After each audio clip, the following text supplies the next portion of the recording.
स्वामी विवेकानंद जी का एक कोट है कि जब मछली मर जाती है ना तो पानी के बहाव के साथ बह जाती है, और जब वही मछली जिंदा होती है ना तो पानी के बहाव के विपरीत में बहती है। अगर तुम जिंदा हो तो गलत के खिलाफ आवाज उठाना सीखो, गलत के खिलाफ आवाज उठाओ। आज मैं बात कर रहा हूँ मध्य प्रदेश के छतरपुर जिले के अंदर जो घटना हुआ है। कांग्रेस नेता हाजी शाहजाद साहब के करोड़ों रुपया का घर और करोड़ों की गाड़ियों को वहाँ के सरकार ने बुलडोजर से निश्तो नाबूद कर दिया, उनके घरों पे बुलडोजर चला दिया। उनकी गलती बस इतनी थी, हाल ही में जो महाराष्ट्र के अंदर एक बाबा ने हमारे नबी के ऊपर गुस्ताखी भरी टिप्पणी करा, उसके विरोध में उन्होंने आवाज उठाई। इसलिए उनके घरों पे बुलडोजर नहीं चलाया गया कि वो गुनहगार थे, इसलिए उनके घरों पे बुलडोजर चलाया गया क्योंकि वो मुसलमान थे। और मैं इस घटना को कहीं ना कहीं हम मुसलमानों के गलती से रिलेट कर रहा हूँ। कुरान के अंदर अल्लाह ताला वाज़ेह तौर पे फरमाता है वाअतसिमू बिहब्लिल्लाहि जमीअन वला तफर्रकू, कि तुम सब मिल करके अल्लाह के रस्सी को मजबूती से थाम लो और आपस में मुतफर्रिक ना हो, आपस में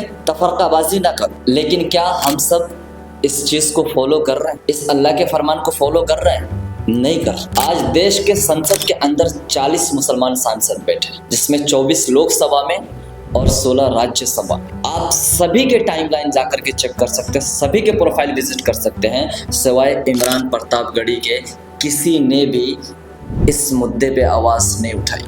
मेरा सीधा मकसद है हम सबको मिल करके उन तमाम मुसलमान सांसदों से सवाल पूछना चाहिए कि जब तुम्हारे पार्टी के अंदर तुम्हारे साथ भेदभाव होता है या फ्यूचर में होएगा तो तुम्हारे समर्थन में आवाज़ हम ही उठाते हैं और आगे भी हम ही उठाएंगे।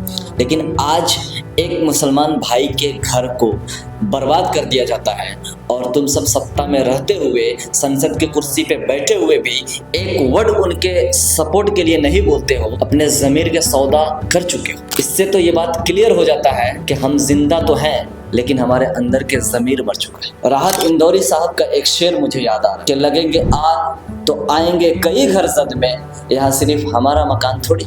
हम सब बस ये सोच रहे हैं कि हमारे साथ ये घटना नहीं हो रही। भाई ऐसा नहीं है, कल किसी और के साथ हुआ था, आज किसी और के साथ हो रहा है और कल हमारे और आपके साथ भी हो सकता है। मेरा इस वीडियो बनाने का कतई ये मकसद नहीं कि आप मेरे इस वीडियो को देखें और जाकर के किसी से भी दंगा फसाद करें, बिल्कुल भी नहीं। इस मैटर में भी इस्लाम कभी भी इस चीज़ की इजाज़त नहीं देता कि आप किसी से भी दंगा फसाद, लड़ाई, नफरत करें, कतई नहीं देता। बट मेरा कहने का मतलब ये है कि हम सब अपने हुकूक को भूल चुके हैं। हमारा हक क्या है? हम अपने हक के लिए क्यों नहीं लड़ रहे? हम सरकार से अपने हक के लिए आवाज क्यों नहीं उठा रहे? आज हमारे किसी भी भाई को दबाया जा रहा है, किसी भी भाई को मारा जा रहा है, तो क्या हमारा फर्ज नहीं बनता? क्या इस्लाम इस पे बयान नहीं देता? अल मुस्लिम अखुल मुस्लिम, एक मुसलमान दूसरे मुसलमान का भाई है।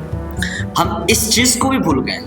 आज मुसलमान ही एक दूसरे मुसलमान को गिरा रहा है। आज वो बाबा आकर के नबी के ऊपर ये गुस्ताखी भरी टिप्पणी कर गया, उसको ये चीज अंदाजा लग गया है कि हम कमजोर हैं और ये कमजोर हमने प्रूफ करा है। मोरल ऑफ द स्टोरी ये, अगर इस चीज को हम आज भी नहीं समझ पाए तो फिर वो दिन दूर नहीं कि इससे भी बुरे टाइम हम देखेंगे। इसलिए जरूरत इस बात की है कि हमको अपनी पहचान खुद ही करनी पड़ेगी। हम जो अपने रास्ते से भटक चुके हैं, अपने रास्ते को हमें खुद ही पहचानना पड़ेगा। जो अल्लाह का फरमान है कि तुम सब अल्लाह के रस्सी को मजबूती से थाम लो और आपस में मुतफर्रिक ना हो, पहले हम इस चीज को फॉलो करें, उसके बाद हर चीज हमारे हक में होगी इंशाल्लाह।